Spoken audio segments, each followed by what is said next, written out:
Good morning, everyone. I'd like to introduce David Pollock, the chair of the Community Security Initiative. David? Good morning, everybody, and thanks so much for joining us. We see a lot of regulars in the participants panel, and that's good. I'm glad you're coming back for assistance and spread the word. We're going to be here. I just wanted to stress that tomorrow at 4:30, we're going to kick off active threat training. We call it active threat, as does the Department of Homeland Security, although a lot of people say active shooters. But here in the New York area, gun control has some effect. So what we've been seeing is more incidents where people bring in sharp-edged weapons. People can bring in a bomb or guns. Fortunately, the options and the planning are all surprisingly similar. So we want you to know what to do in terms of active threat. And then we're going to be customizing this in the future and providing training for your school, your synagogue, whatever. We want you to not only train everyone in your institution, but there's planning to do. And we're going to touch on some of those. And then we're going to have assistance. We're bringing aboard Kathleen Thompson, who retired after 30 years at NYPD and as their chief trainer. And she is terrific. I've sat through dozens of her presentations, and she's great, knowledgeable, and practical. So between our regional security managers and Kathleen, we're going to have a lot available to you. If you want to visit or to work with your regional security manager, we just ask you to fill out the services requests. I put the link in the chat box.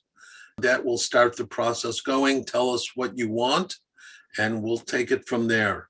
With that, I just wanted to thank Dov and Ilya for all they do, and take it away, Dov. Thank you very much, David. Good morning to everybody. Definitely some of our regulars are here, but I see a lot of new names and faces. So it kind of reiterates the importance of what we do, the continuity in our recap. Before we do, let's just take a look at our survey. Thank you for everyone who participated. I'm going to give an important caveat that I might start adding to our opening recap slide. When we talk procurement rules, we're specifically talking New York State. So not to scare anybody else away, obviously, feel free to join in, learn where we can. Obviously, today we are getting into some of the hardware stuff so that we can help you design a good security program. But from procurement rules, the rules we are using are specific to New York State Division of Homeland Security and Emergency Services, DHSES. So if it sounds confusing to you, if you're out of state, that could be the reason. Obviously, we need to just keep it on point, and that's kind of our focus market. So we ask that, we like to engage you guys. It's a shame we can't all talk at the same time. We definitely love interacting, and that's why the chat is important too. And we will get to the questions at the end, but let's look at the survey, see what people are saying. Most importantly, if you don't have your executed contract, you can't move forward. You can't advertise yet. You cannot talk to vendors. You can hypothetically talk to like a consultant to help you design, but anyone who you'll be doing or spending your grant money with, you can't be communicating with yet.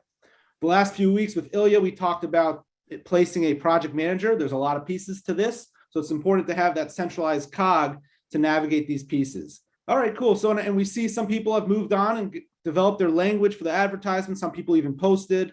And even almost more importantly is obviously these webinars, our weekly Tuesday morning webinars, are about the grant, how to use the funds within the rules, how to use the funds to ensure effective security programs. But obviously there's a lot more to the puzzle. There's other pieces, right? Everyone's starting to talk training, right? There is some allowable funds if you got in your grant for training, but that's one piece, right? The culture, other things you can do, free security measures. There's always other things too. So let's just not be solely reliant on the grant, but obviously our focus here is the grant. Start with our recap slide.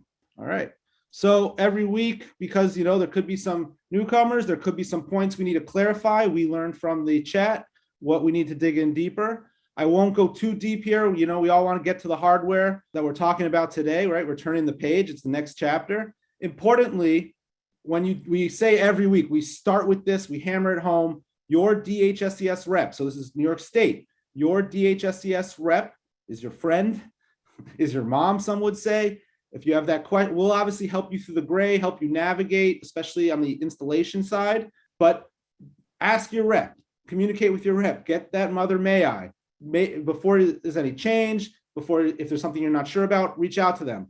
Importantly, I want to add this week, when you do email them, or even if you call them and you want to reference something, know your contract number.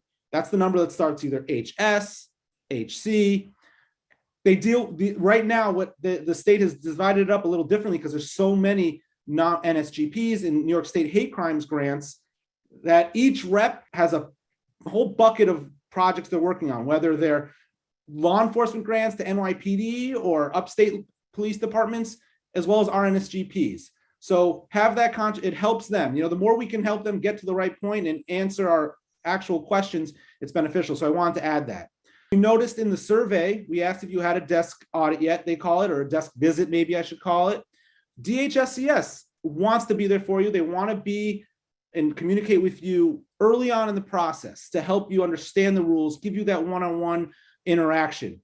Locations that have had this have found it very beneficial. Take advantage, have your questions right, ask what you need to ask, right? The point is to follow the rules right. This is money allocated to you, and their job is to ensure you use it within the rules and correctly. So ask those questions. If you haven't had that yet, it should happen soon.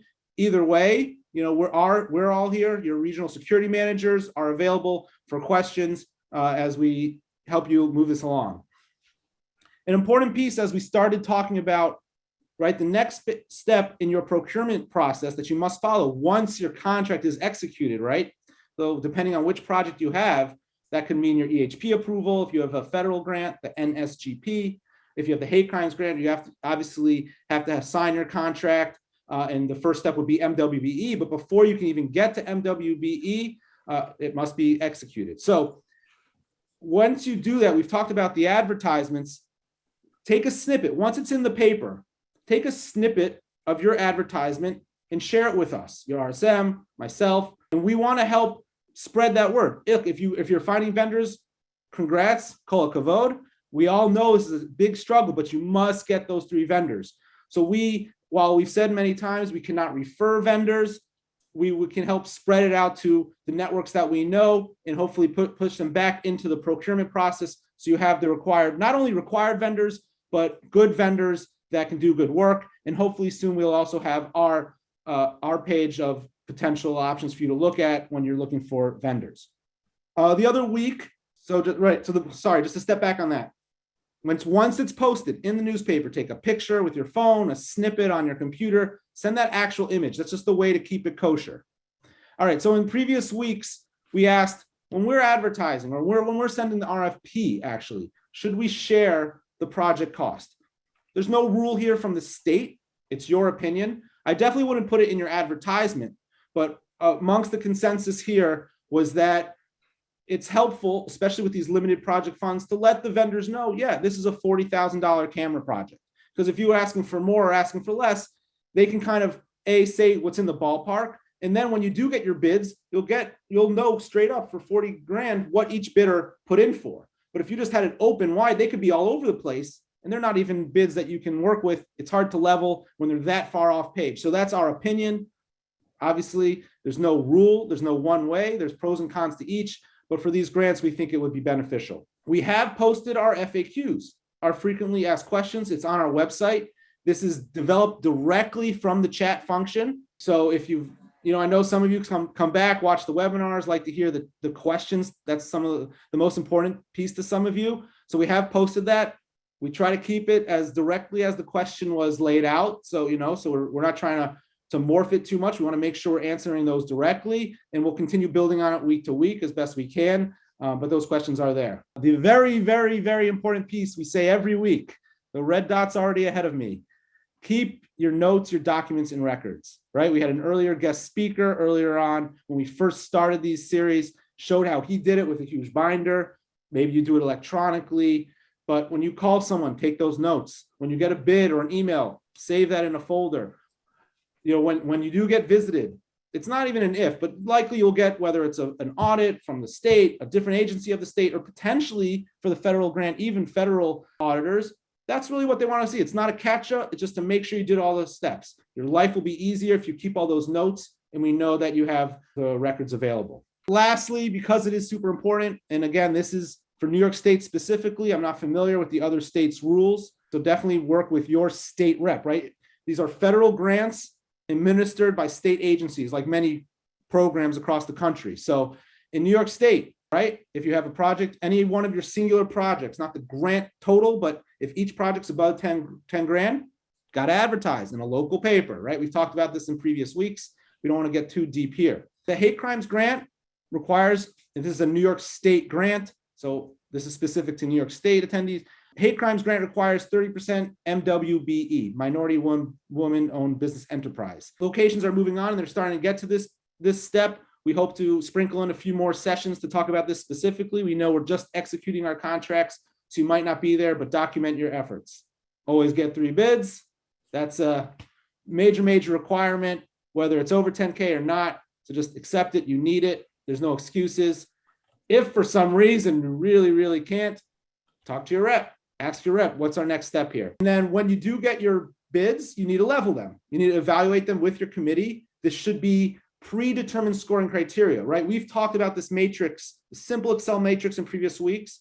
That matrix per se is not a requirement, but the procurement rules do say you should have predetermined criteria, meaning before you put out your ad, or at least your RFP, your request for proposal, you should know how you're going to score them when they come in. So you're not kind of making it on the fly to kind of pick or select one vendor. That wouldn't be a fair process. So make sure that you design that beforehand, before the bids are reviewed, and then as a team, you review it.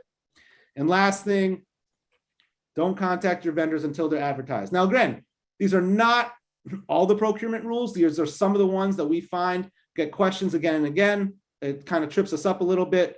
We want to make sure, so you have to be, your contract has to be executed, right? Your rep should say, okay, time to go. You post your advertisement, and then you can start reaching out to vendors to respond to the advertisement. But till then, make sure you're not really talking with vendors. We want a fair and open bidding process. With that, I want to turn it over to Ilya, who has been guiding us in some of these more how to design a good program, a good security program. And today we are on the next phase of these webinars, really talking about the hardware. So we wanted to make sure that majority of today's time was dedicated to this. And with that, I will turn it over. Thank you. Thanks, Dov. And hello, everyone. Good to see so many folks turning up. Thank you so much for your time. To Dov's point, there's still a lot of questions that the community asks about spending grants, sometimes even preparing for grants. So there's obviously the two dynamics. And then within your project, there's still a ton of questions. And today we're going to start discussing doors and door hardware. Okay, please, I want to stress, my plan is not to overwhelm you with too much exclusive terminology.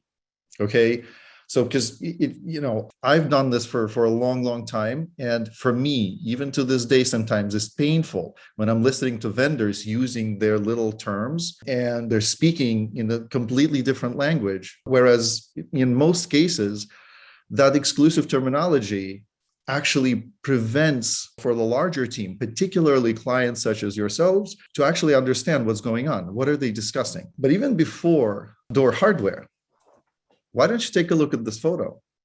You can see a door, but everything in this world has to have context. So the door is where you will find it, but in context, am I going to worry about the door? What do you see? What do you see on this photo that causes you more concern? Okay. Again, not asking for you to start typing in your answers, but I want your thinking hats on, because context is what helps you get your projects done meaningfully. And context is what also helps you to avoid having a false sense of security. So in this case, I can go and protect the door, not a problem. Okay, we can find a way to protect the door. But my 5 floors of my facade are all glass. It's beautiful. It's fantastic, gorgeous looking. The architect did a wonderful job. Okay, but I have 5 floors of glass.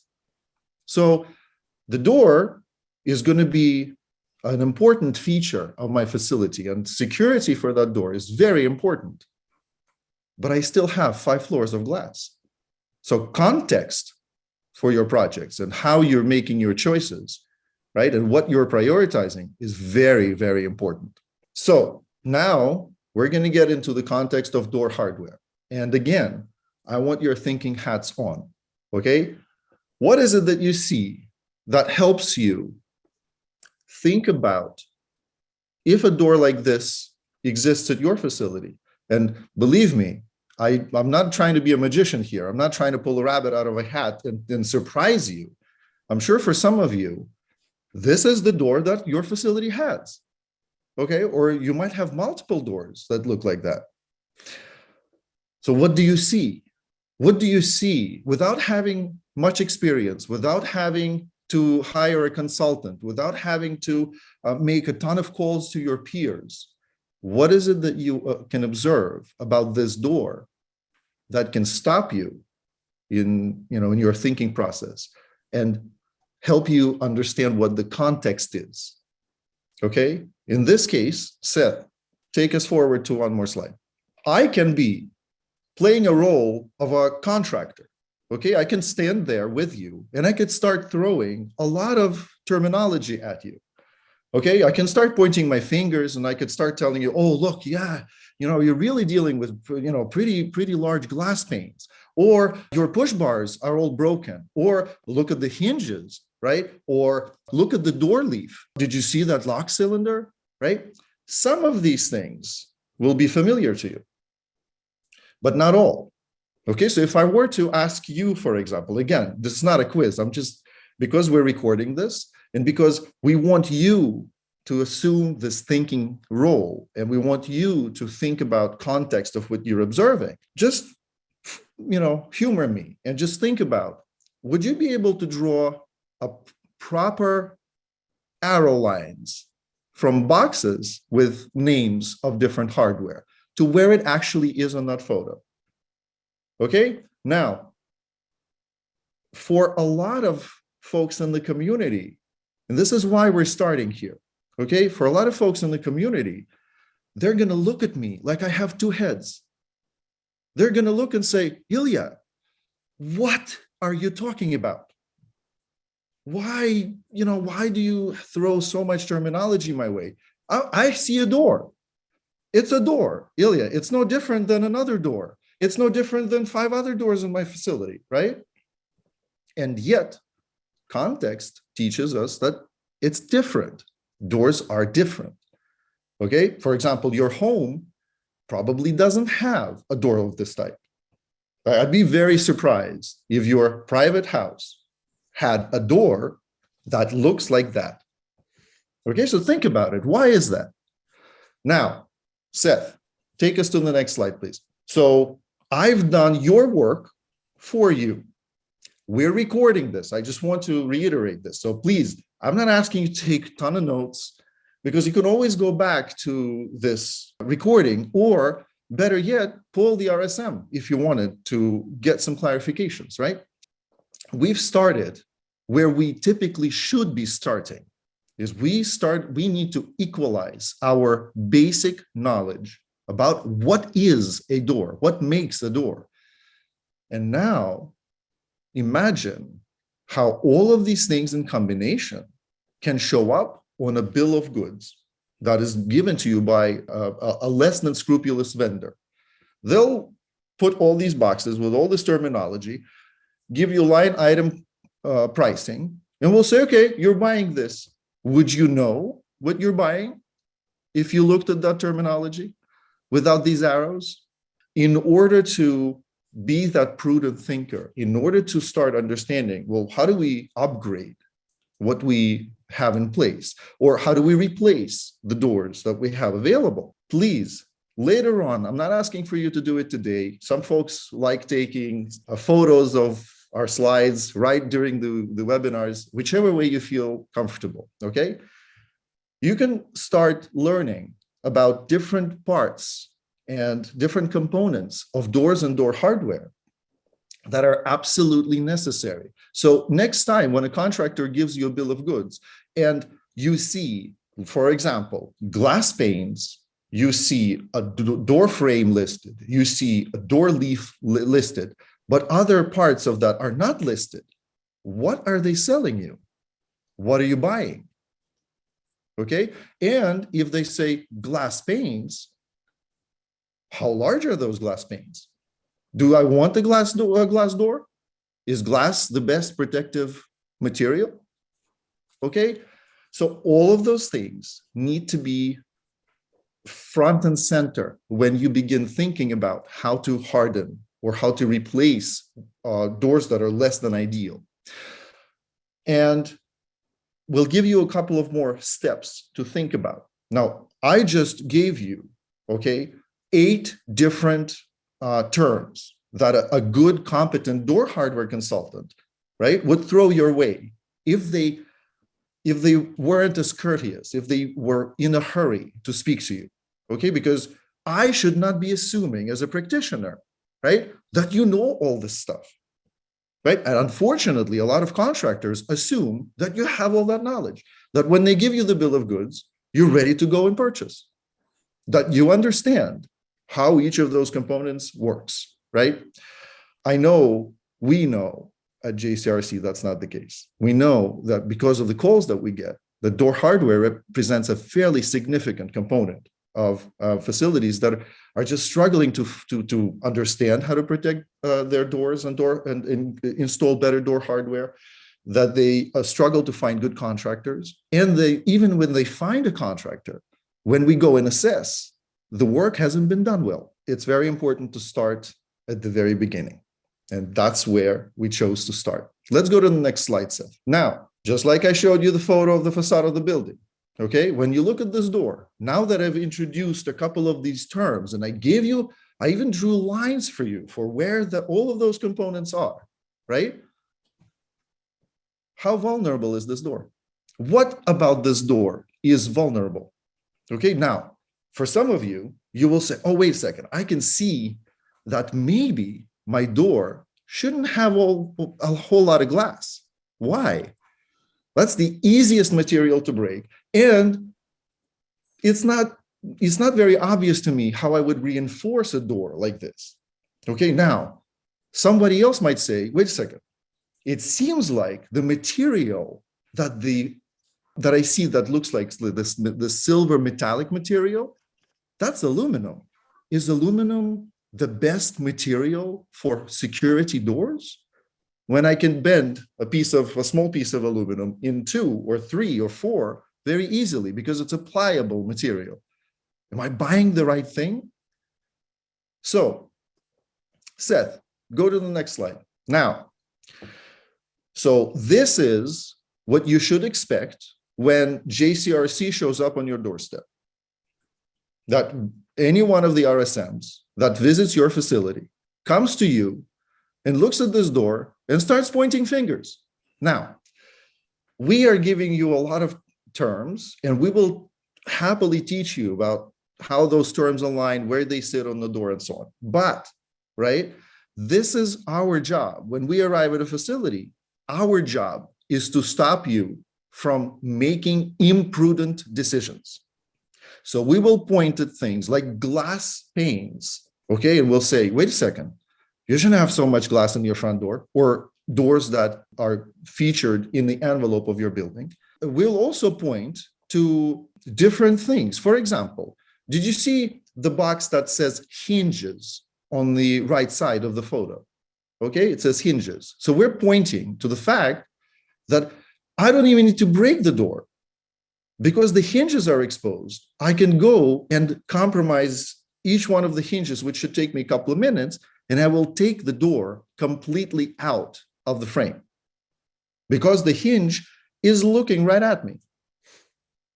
So once again, right now, what you see on the slide is what we see in a lot of conditions and a lot of facilities. Now, and we were just having a conversation before we started, is that please also understand that it's very unfair to go and point a finger at each and every one of you or each and every one of your facilities and say, well, what were you thinking when you were buying that aluminum door with so much glass? What were you thinking?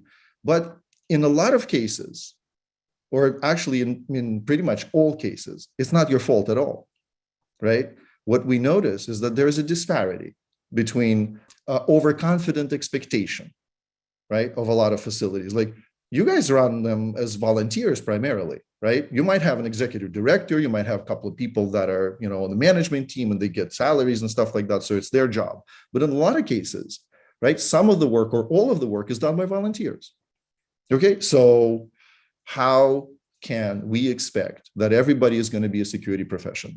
Of course we can't. And so our job has been not only to look at these things and point at them and say, what were you thinking? No, what we do is we look at these things and say, okay, we see that this is your basic level. We will work with you to help you understand how to improve so that you can improve your facility quickly, or in some cases, less quickly, but more effectively. And so why don't we jump to the next slide, Seth? Here's where we're going to start. From a lot of assessment work that we have completed, right? The RSMs have been busier than ever and are getting even more busy with lots of assessments, lots of consultations, lots of observations, and lots of questions that are constantly coming to JCRC for review, right? So it's important for you to start thinking about basic rules of what controls or what measures your doors and door hardware should feature in order to give you a better sense of protection, in order for you to even interact with vendors or plan your projects in such a way that you can start improving your security, right? So from the examples I showed you on the photos, these are the few basic rules that you should think about. First and foremost, no glass.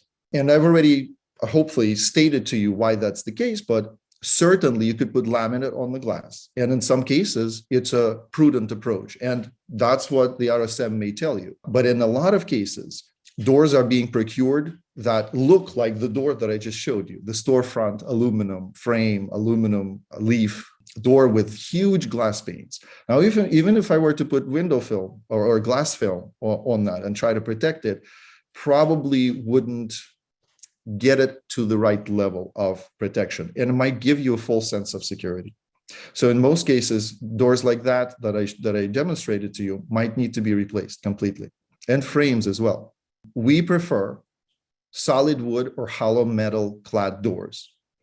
Okay, now we're not making suggestions or guidelines about aesthetics of doors. We're simply saying that a secure door or a more secure door would be made of solid wood or hollow metal clad. Okay, now that metal typically would be steel rather than aluminum. Okay, so those are the basic features of how those doors would be made, how they would be manufactured. And we know that a lot of facilities also have fairly good historic solid wood doors. And in most cases, they could be kept in place. Okay, now there are multiple reasons why it's easier and better. Obviously, first is price, because it's far more expensive and sometimes impossible to replace a door completely for historic reasons, whatever that may be, right? So in some cases, we do discuss with facilities that these doors can be hardened in place, but the components that get hardened are the components that I was referring to in the very beginning, right?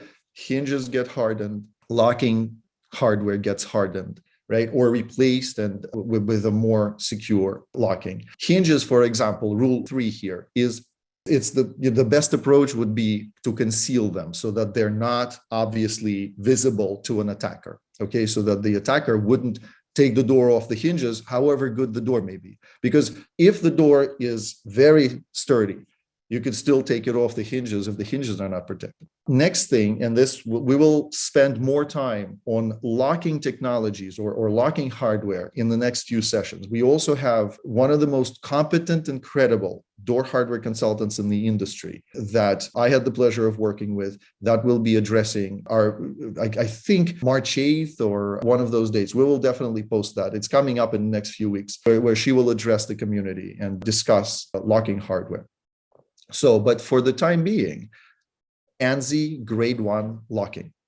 Okay, now, what I'm giving you here could be easily looked up. There is a lot of stuff that's written up about it, right? So if you have a project manager, right, all they could do is just go and look up what is ANSI grade 1 locking, right? And the features of that locking are clearly described.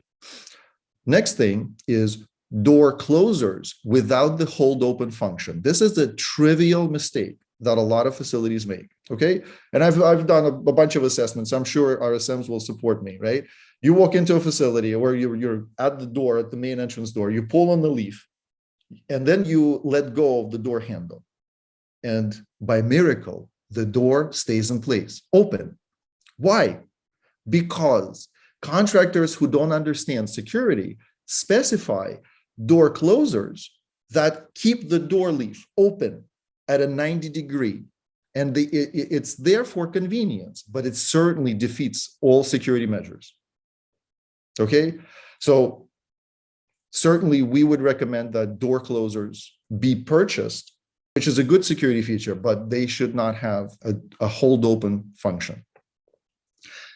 Single leaf is better than double leaf. Now, I'm not saying you all should go and replace your double leaf doors. And double leaf doors simply means you have two panels that open up, okay?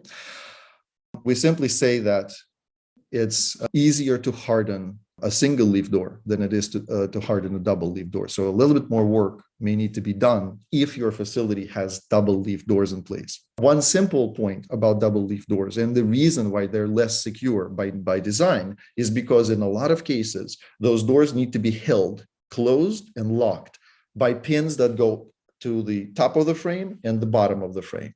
Okay, and each of the leaves has to have that. What do people do, right? A delivery comes through, right? And a very helpful team member goes and unlocks one of the pins. And that pin will stay unlocked for the foreseeable future. And so everyone on the team has already immediately a false sense of security. They say, wait a second, our doors are, they have good locking, they have excellent, sturdy build, but it's human behavior that changes your door set from secure and well-protected setting to something that can be easily defeated. How many times have you pulled on one of the leaves of the double leaf door without even realizing that actually you had to pull the other one to open? That's a normal way. No, all of a sudden you feel like both doors open right at you, right? That's because neither leaf is well secured. I'll leave you with these few rules. Seth, if you can jump to the next slide, please. Before I pass this back to Dov, I want to share with you that our idea about these webinars is to be incremental. It's not fair to the community. For me, I could spend another 3 hours talking to you about additional details about locking and door handles and the hinges and what have you, right? But we want to spread this out a little bit so that we start with the basics, so that you at least start looking at your doors today and look at these basic rules and try to match them to what you have in place today. And maybe that project that you're thinking about, right? Try to go through the simple set of rules that we gave you and some of the vulnerabilities that we demonstrated to you. And think about what is it that you're buying, okay? And maybe think about what has the vendor been telling you? Or maybe if you're discussing this with a manufacturer, did they give you a good explanation of what is it that they're selling you? So we will always take whatever questions you have. That's what the Q&A is for. Or you can always reach out to us after webinars or in between webinars, as we do them weekly, with emails or calls to the RSMs, and we'll be happy to offer more information. But in order to keep us on track, passing it back to Dov. All right. Thank you, Ilya. And before we start getting to close out and the Q&A, I want to just reiterate what Ilya was just saying. We're really trying to do this step by step. We're trying to build that case for you. The same way the first few sessions when we started late November, when we talked about the nitty-gritty procurement rules, for some who might have been through the grant process before, maybe it was too simple. but many people realized this is what we needed. And then we heard back even from those that had done the grant, I wish I had this. So we're trying to apply that same measure to how we talk about hardware. We really want to be that resource for you to help you do it right. That's why we bring in Ilya, myself, the whole team, and like Ilya mentioned, even additional consultants. But again, this is square one, and we will have further door hardware discussions. But real quickly, before we do get to the finish line, even obviously today's core concept was talking about the door hardware. But let's make sure we, like Ilya started, right, with that image with the glass exposure. Let's make sure we're always thinking full picture. Are we going to go and put the hardest, most secured front door when our back door is wide open? Are we going to make sure we're following, a couple of the pedestrian and the people, how they get in and out of our buildings? Are we going to secure those and not think about where the deliveries come through in the kitchen? So let's make sure we think comprehensively. It's just like with the hardware components, the hinges, the doors, the transoms, the frames, all that make the whole complete door package, right? We don't want to just put a great door in and they can't close right and you just pull it off the hinges. Same too, we got to look at the whole building. Obviously, today's discussion was about the actual door hardwares. And that leads me to the question I see that just popped up in the chat leads me to my next point. You want to do a good door setup. Obviously, how people get in and out of your building is part of the system. We are going to talk about electronic access control, the fobs, the card readers, or whatever system you use in future weeks. But be mindful that if you put a great hardened door in, but it's not secured, it's kept wide open, what have we really done? Have we really upped our posture? So we have to think about that. What's the smooth operational way that those who should get in and out can get in and out? And then the next piece, how we screen and allow visitors to come in. What's our process there? Do they buzz through? Do we screen them first? Is there a greeter? So again, future weeks. But that even builds, and again, I titled this slide, some additional pieces. There's a lot of pieces, and it's not just the door puzzle. Security in general, there's a lot of pieces to this puzzle. But even culture, right? It's very hard if I'm going in and I just walked in and I see someone else coming in to not hold the door for them. But technically, if I see someone I don't know and I'm a guest, or even someone who's working there, and just let the door open without the process, it's a tough balance, right? David will always say that balance of warm and welcoming while being safe and secure. But are people, same thing culturally, are people smoking out the back door and leaving a rock to keep the door open? We've just undone our whole door upgrade project, right? By having that back one open. I did a training recently where we took some pictures of their building. They had a great access control and upgraded doors, but their kitchen doors were wired up with string. I don't even know if they could close it because of how much was blocking it. I mean, that's a fire issue, a whole separate issue, but propped open. Let's make sure we look at it comprehensively. Additionally, when you look at, even once we harden that front door and our exterior doors and they're locked and secured, always think layers, rings of security. It's one of the most important concepts in security. If someone did get in that front door, whether through tailgating or they broke through, what's that secondary barrier? Is there another door internally, through hallways, through stairwells that can add a few more minutes if someone did get through the first place? And then again, these are only some additional pieces, but even the policies, plan, and procedures. If we have a great door and great access control, but we actually have not put on paper how we expect it all to work and what we expect different responsibilities of security personnel, volunteer personnel, management, the pieces won't fit. I always like to say, hardware supports your policy. You really, before you even get to this point, we have to understand the goals of what we're trying to do and the plans we have to support our objectives. So I just wanted to make sure we have that whole understanding here and keep thinking about those puzzle pieces. Next slide, please, Seth. So before we do turn to Q&A, we just wanted to reiterate what our upcoming topics will be. We have many sessions. Remember, Tuesdays at 10 a.m. Eastern, we will have these sessions. Next week, we plan to, unless there's a curveball, there's always, sometimes we could get a guest speaker. There could be something external we want to address, but our plan is to continue this conversation, go a little deeper, a little more technical in the following week. Like Ilya mentioned, on March 8th, we have a presentation from CBR Architectural Hardware. They're a consultant we use when we get to that next level, when we need to ask some questions. And not a vendor, specifically on the design and speccing side, and obviously they love to assist the community.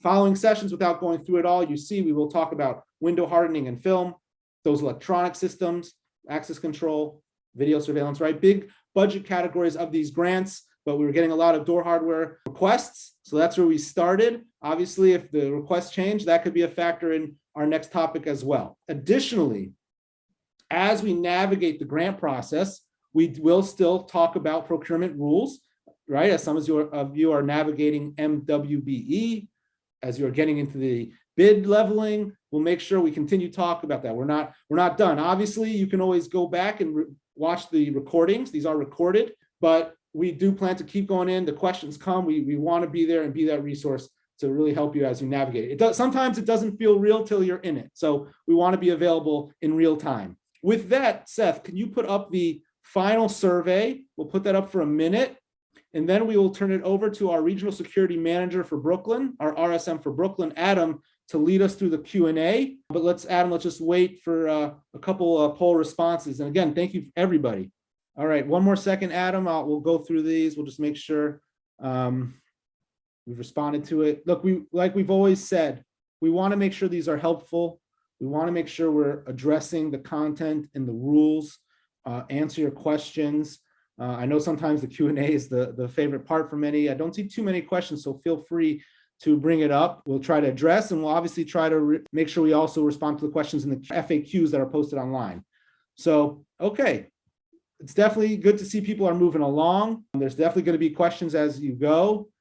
Work with CSI, work with your RSMs. If you don't know them, reach out to the email for this group. If someone could post that in the chat, the email that gets to all members of the team, and your appropriate RSM, your appropriate regional security manager will reach out to you if you don't know them yet.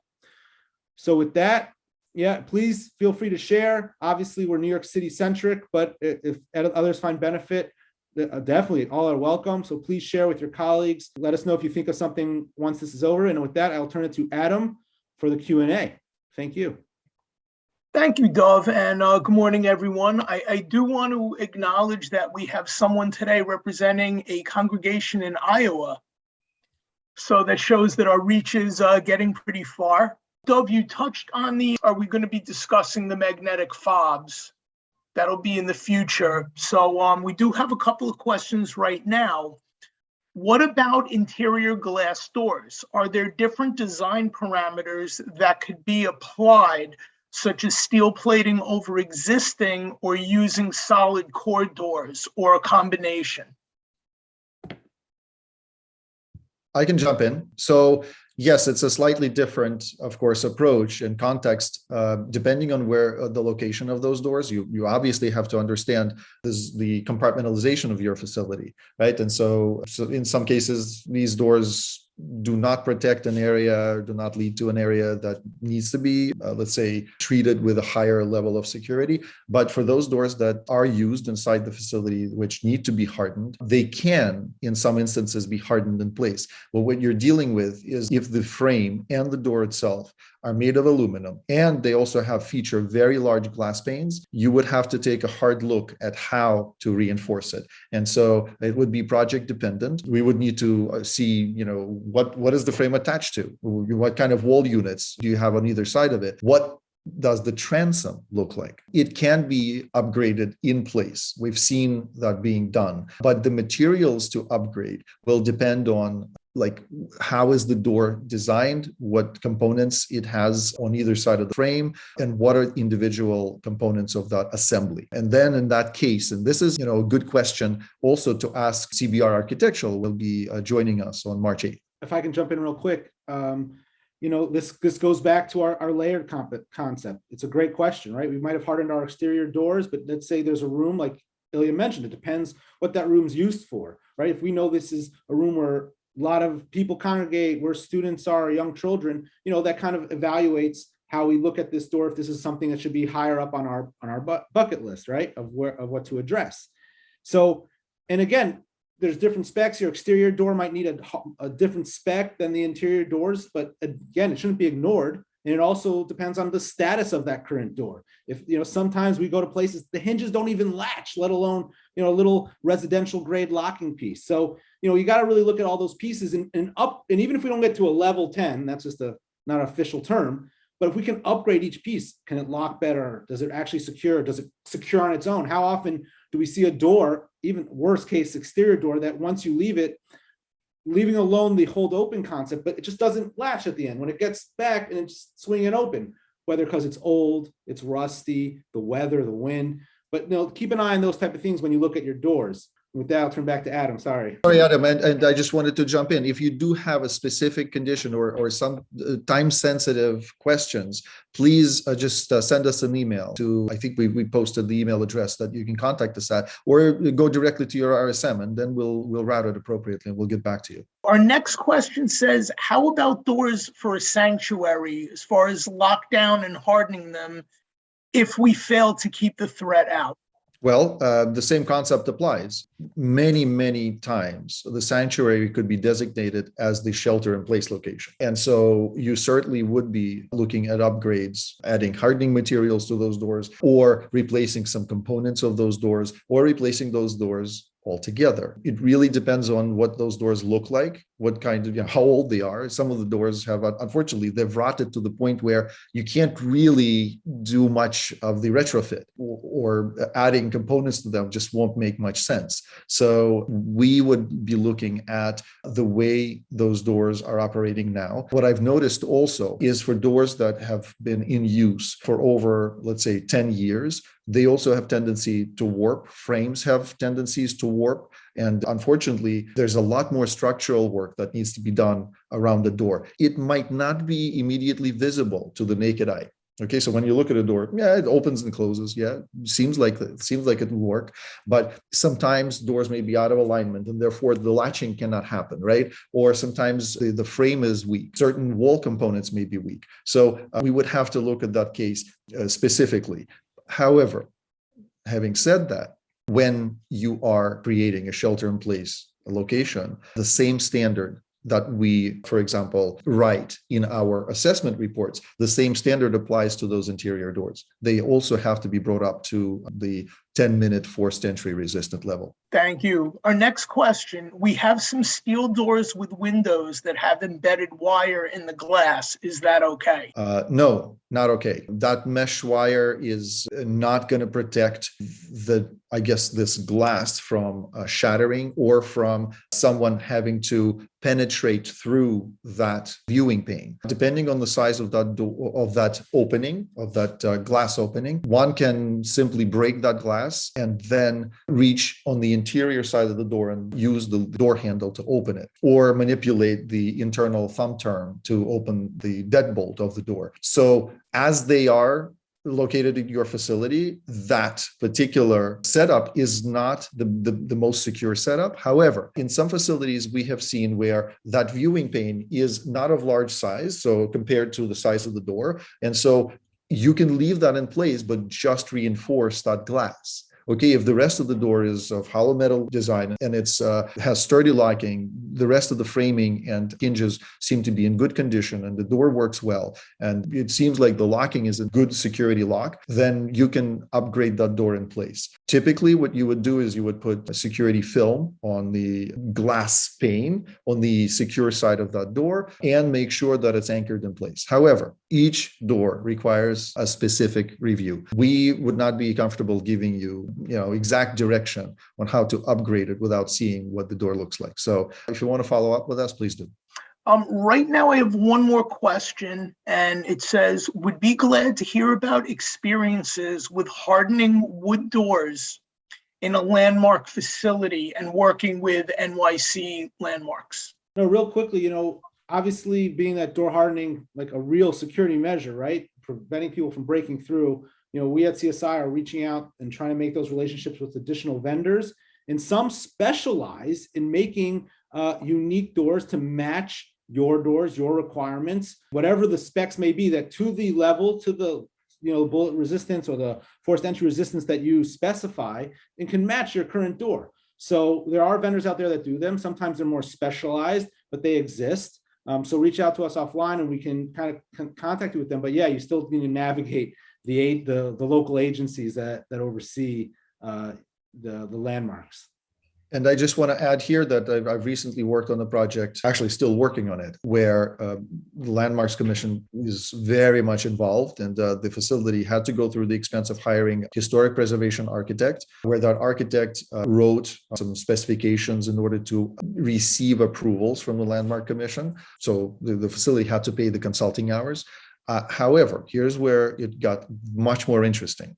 When a door hardware consultant came on board, and that door hardware consultant took a look at those doors, the same situation as I described in my previous answer arose, is they said, those doors are rotten.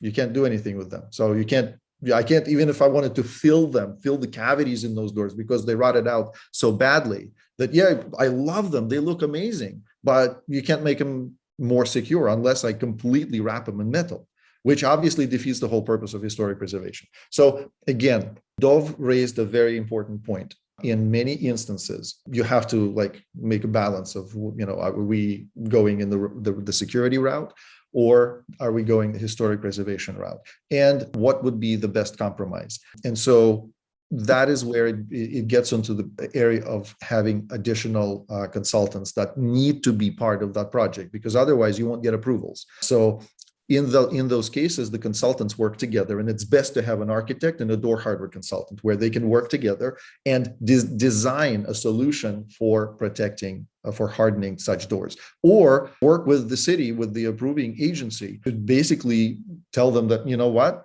the security of those doors cannot be enhanced. So we have to go the route of maybe making a lookalike, right? But it would be a new door, a new frame, and it still will look very much similar or almost identical to the old door, but it will be a security solution. Do we have time for one more? Because we just got one. Thank you. I am looking for options for an internal door to a safe room. The door is currently solid wood and fire rated. I am considering adding Kevlar. Okay, when I heard the words safe room, we have to stop and be very, very careful about terminology. Safe rooms are specialized rooms where even the walls are constructed in a specialized manner. And also safe rooms, by FEMA standards even, are designed with its own isolated air ventilation system. If neither of those two conditions are present in your facility, that's not a safe room. So please, again, that's why it's so important to start at the beginning. Let's be clear about terminology. So don't know, but please think about that. Now, if the door is fire rated, that simply means it's fire rated. It doesn't mean that it's a secure door. If you want to harden it in place, if it's a hollow metal door, it can be done, but you also need to make sure that your frame, and I suppose that it's a fire rated door, so the frame would be metal or it would be rated wood, which is far more rare, if you will. And so for doors like that, there's definitely an option of hardening in place. But again, that's something that we can discuss offline with you. It's not something that we can give you a solution for during the webinar. Adam, Thank you. Good. Absolutely. Back to you. All right. Thank you, Adam. Thank you, Ilya, the whole CSI team. Goodstein Productions. 2 minutes over 11, but some great questions that came through last minute. We didn't want to ignore that. So have a great week, and we'll see you next week at 10, unless you're on the active threat training by the CSI team tomorrow at 4:30. Yep. Awesome. Thank you all. Take care, guys. Have a great week. See you.